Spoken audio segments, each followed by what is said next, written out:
नमस्कार दोस्तों। ट्रंप की शर्तों पर डील से इनकार कर चुके ईरान को अंदेशा है कि सीज फायर खत्म होने के बाद अमेरिका एक बार फिर बड़े हमले कर सकता है। इसलिए ईरान बड़े पैमाने पर अपने मिसाइल लॉन्चर्स को फिर से तैयार करने में जुटा है।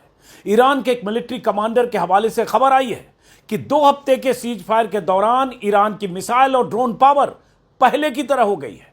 यानी ईरान 28 फरवरी को जंग शुरू होने के पहले जैसी स्थिति में था। मिसाइलों की जैसी ताकत उसके पास थी, उसी तरह की ताकत ईरान ने फिर हासिल कर ली है। ईरानी मीडिया प्रेस टीवी के हवाले से आई इस खबर में ऐसा दावा किया गया है। आईआरजीसी की एरोस्पेस फोर्स के commander general Syed Majid Mousavi ने रविवार को सोशल मीडिया प्लेटफॉर्म पर एक वीडियो साझा किया, अप स्क्रॉल प्लेटफॉर्म पर, जिसमें मिसाइल और ड्रोन लॉन्चर्स के रिप्लेसमेंट को दिखाया गया है।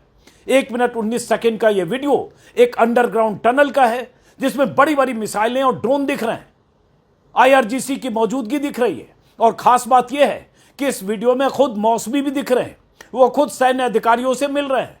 वीडियो से साफ पता चलता है कि ईरानी कमांडर खुद उस टनल के मुआयने के लिए पहुंचे थे और ऐसे वीडियो को जारी करने के पीछे ईरान का मकसद अमेरिका को यह बताना है कि सीज फायर भले ही चल रहा है, डील की बात भले ही चल रही है, लेकिन इस बीच हमारी तैयारी भी चल रही है और यह तैयारी पहले के मुकाबले और तेजी से चल रही है। आईआरजीसी के कमांडर मौसवी ने वीडियो जारी करते हुए कहा है कि मिसाइल और ड्रोन लॉन्चर्स को अपडेट और रीलोड करने की रफ्तार जंग से पहले की रफ्तार से ज्यादा तेज हो गई है।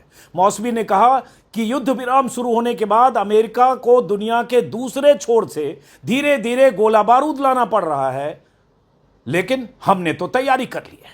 ईरान को आशंका है कि डील नहीं होने पर अमेरिका हमले कर सकता है। खार्ग और हॉर्मुज इलाके में भी हमले हो सकते हैं। ट्रंप बार बार कह ही रहे हैं कि अगर डील नहीं हुई तो ईरान के सारे पावर प्लांट्स और पुलों को उड़ा देंगे।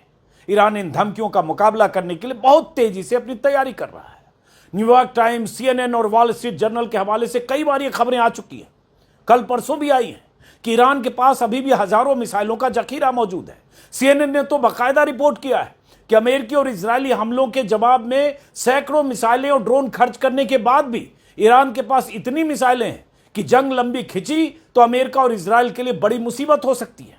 सीएनएन और एनवाईटी ने अपनी रिपोर्ट में लिखा है कि कई कई किलोमीटर तक लंबी अंडरग्राउंड टनल में ईरान ने अपनी मिसाइल फैसिलिटी को बचाकर रखा है और अमेरिकी इजरायली हमले में तबाह हुए मिसाइल लॉन्चर्स को भी ईरान बहुत तेजी से दोबारा इस्तेमाल करने लायक बना सकता है, क्योंकि ट्रंप तो दावे यही कर रहे हैं कि सब कुछ हमने खत्म कर दिया। अब प्रेस टीवी के हवाले से जो खबरें आ रही है वो इस बात की तस्दीक कर रही है कि ईरान ने अपनी ताकत फिर से बटोर ली है या बटोरने की तैयारी कर रहा है। ट्रंप दर्जनों बार कह चुके हैं कि ईरान के मिसाइल लॉन्चर्स पूरी तरह से तबाह हो चुके, उनकी मिसाइलें खत्म हो गई, उनकी वायुसेना खत्म है, आईआरजीसी खत्म है, नेवी खत्म है, कुछ उनके पास बचा नहीं है। जबकि ईरान से आ रही ऐसी खबरों से पता चल रहा है कि ईरान के पास इतनी मिसाइलें और इतने ड्रोन हैं कि वेस्ट एशिया के अमेरिकी ठिकानों पर तबाही मच सकती है। इस बीच अमेरिकी मीडिया के हवाले से ऐसी खबरें भी आ रही है कि यूएसएस गेराल्ड आर फोर्ड, 2 बड़े डिस्ट्रॉयर यूएसएस महान और यूएसएस विंस्टन चर्चिल के साथ वेस्ट एशिया की तरफ लौट रहा है और ये यूएसएस अब्राहम लिंकन के साथ जुड़ रहा है, जो पहले से ही अरब सागर में ऑपरेट कर रहा है।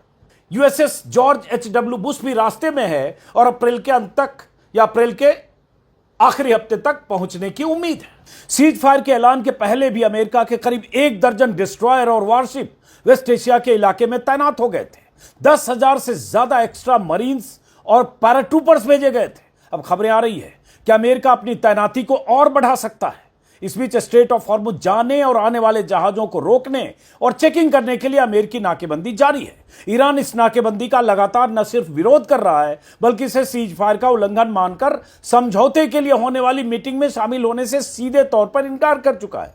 अमेरिका ने चीन से ईरान लौट रहे एक मालवाहक जहाज पर हमले करके जिस तरह से उसे अपने कब्जे में ले लिया है, उसे लेकर पर्शियन गल्फ और गल्फ ऑफ ओमान में तनातनी का माहौल बन गया है। अमेरिका का कहना है कि बार बार चेतावनी के बाद भी ईरानी झंडे वाला जहाज ब्लॉकेड का उल्लंघन कर रहा था। हमने उसे कई बार वार्निंग दी, रोका, फिर उस पर फायर करके उसे अपने कब्जे में लिया गया। अमेरिकी मरीन ने जहाज पर उतरकर और उसे कंट्रोल में ले लिया। दूसरी तरफ ईरान का कहना है कि अमेरिका की समुद्री डकैती है, हम इसे किसी भी सूरत में बर्दाश्त नहीं करेंगे। ईरान की तरफ से अमेरिकी हमले के खिलाफ जवाबी कार्रवाई की चेतावनी दी गई है। खबरें यह भी आई है कि अमेरिकी शिप पर ईरान की तरफ से ड्रोन भी दागे गए हैं। यानी कुल मिलाकर बम, बारूद और गोलीबारी का खतरा अब खाड़ी तक पहुंच गया है। अमेरिका की धमकियों के सामने ईरान झुकता नहीं दिख रहा है और इस बीच सैकड़ों तेल टैंकर और जहाज स्ट्रेट ऑफ हॉर्मुज के दोनों तरफ फंसे हैं। तेल की कीमतें लगातार बढ़ रही है और अगर यही हाल रहा तो तेल संकट विकराल हो सकता है। एक बड़ा खतरा यह भी है कि अगर खाड़ी में जंग शुरू हो गई तो क्या होगा। ईरान ने अगर अमेरिकी शिप पर कोई हमला कर दिया, जैसे कि चेतावनी ईरान ने दी है, तो अमेरिका ने अगर जवाबी कार्रवाई की तो क्या होगा। अमेरिका ने अगर ईरानी जहाजों को निशाना बनाया, जिसकी शुरुआत हो गई है, तो क्या होगा। अमेरिकी नाकेबंदी का मकसद ईरान के तेल निर्यात को ठप करके उसे रोज करोड़ों डॉलर का नुकसान पहुंचाना था, लेकिन आर्थिक तौर पर कमर तोड़ने की कोशिशें, अमेरिकी कोशिशों के बाद, नाकेबंदी के बाद भी ईरान किसी भी सूरत में पीछे हटता नहीं दिख रहा है।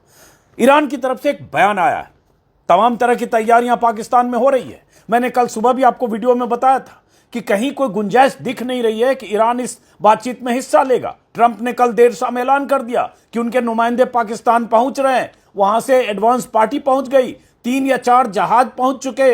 अमेरिका के जो प्रोटोकॉल वाले जहाज होते हैं, सिक्योरिटी जिसमें होती है, जिसमें इंटेलिजेंस टीम होती है, और सारी तैयारी पाकिस्तान में अपनी जगह।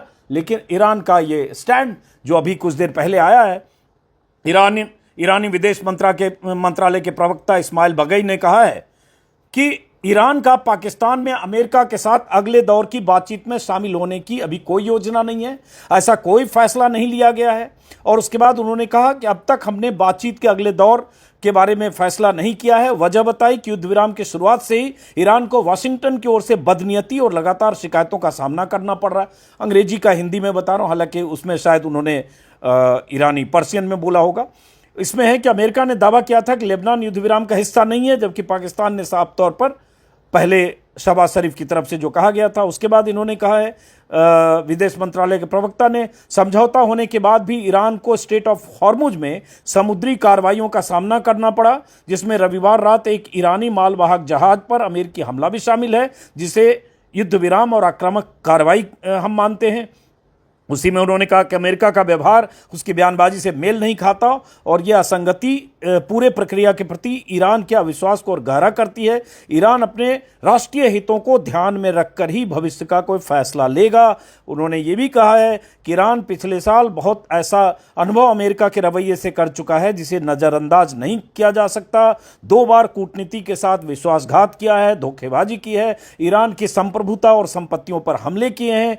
ईरान लगातार इस पर नजर रखे है, लेकिन कूटनीतिक रास्तों से में भी देश को दुश्मन की साजिशों से सावधान रहना होगा। मतलब ईरान ने साफ तौर पर कह दिया कि हम तो पाकिस्तान नहीं आने वाले और सीज फायर 22 तारीख को खत्म हो रही है।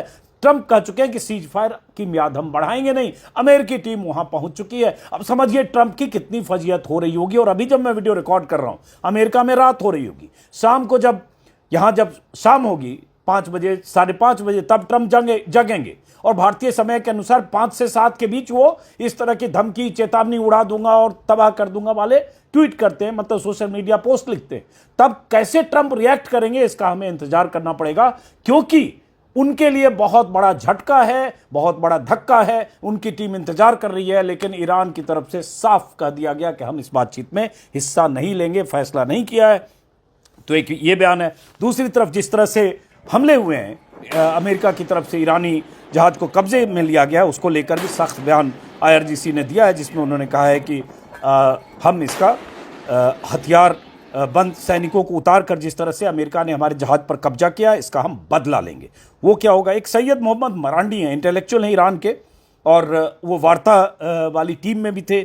उन्होंने एक देर रात को एक एक्स पर लिखा, UAE, बहरीन, सऊदी अरब, कतर और कुवैत छोड़ दें, ईरान जवाब छोड़ दे, मतलब लोगों को अपील की है, ईरान जवाबी हमला करेगा और सब कुछ नष्ट कर देगा। मतलब एक तरह से धमकी और चेतावनी ईरान की तरफ से भी है। अब ट्रंप के सामने सबसे बड़ी मुसीबत यह है कि अगर ईरान ने सीज फायर खत्म होने से पहले अमेरिका के साथ डील नहीं की, जो ईरान कह रहा है कि नहीं करेंगे, तो फिर क्या करेंगे ट्रंप। धमकियों की मियाद तो पहले ही ट्रंप कई बार बढ़ा चुके हैं। पहले कहा था 48 घंटे में ईरान के एनर्जी इंफ्रास्ट्रक्चर और वाटर डिसल प्लांट और पुल को तबाह कर दूंगा। ईरान नहीं डरा, जंग में टिका रहा, तो अल्टीमेटम का वक्त खत्म होने से पहले कह दिया कि 5 दिन में डील नहीं हुई तो ईरान को तबाह कर दूंगा। 5 दिन की उस अल्टीमेटम पर भी कोई फर्क नहीं पड़ा तो चौथे दिन फिर 10 दिन का अल्टीमेटम देकर डराने की कोशिश की। लगातार धमकी बयान, यहां तक कहते रहे कि ईरान डील की भीख मांग रहा है, ईरान में हमने रिजीम चेंज कर दिया, ईरान हमें तोहफे भेज रहा है, ईरान बस अब डील करने वाला है। दूसरी तरफ ईरान कहता रहा ट्रंप झूठ बोल रहे हैं। ट्रंप अपने ही बयानों से हर रोज एक्सपोज होते रहे, लेकिन नए बयान देते रहे, जुबानी गोले दागते रहे, ईरान की सभ्यता को खत्म करने की बात तक कह गए, लेकिन ईरान ने अमेरिका को घुटने के बल लाकर खड़ा कर दिया है। ट्रंप को अपनी तरफ से सीज फायर का ऐलान करना पड़ा, इस्लामाबाद में मीटिंग करनी पड़ी, लेकिन उस मीटिंग का भी कोई नतीजा नहीं निकला, क्योंकि अमेरिका चाहता था कि उसकी शर्तों पर जो वार्ताकार आए थे ईरान से, अमेरिका की शर्तों पर समझौते कर ले, लेकिन वो वार्ताकार उसके लिए तैयार नहीं हुए, जिसमें ईरानी संसद के स्पीकर गलीबाफ भी थे, कुछ और सीनियर लीडर थे, सुप्रीम काउंसिल के लीडर्स थे और विदेश मंत्री भी थे।